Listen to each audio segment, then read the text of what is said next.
everyone, let's talk about the Asian regalism. First, let's find out what is Asian regalism.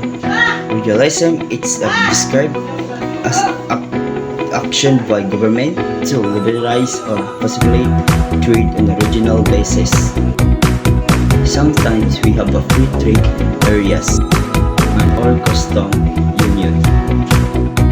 Why are nation participant in regalism? Nation is believed that regalism can boost and support their nation interest in economic, military, political, and event culture contexts.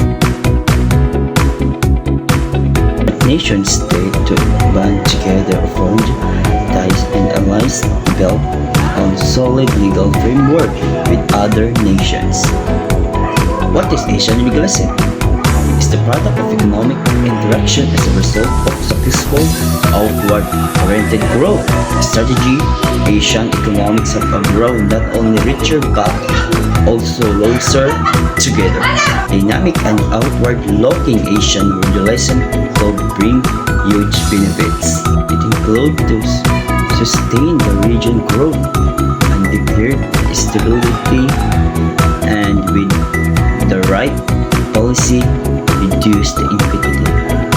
This is the advantages of regalism in Asia. First, generate productivity, change new ideas and competition, contribution of efficiency and stability of global financial market, diversity source of global demand, helping to stabilize the world economy and diminish and risks both.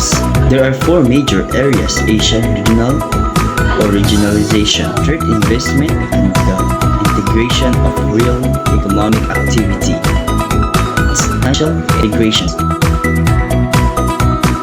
policy link, and the last shared social environment.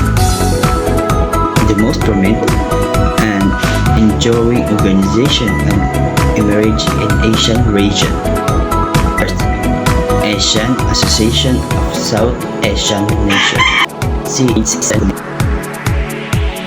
APEC, Asian Pacific Economic Cooperation. EPP is with Asian plus 3.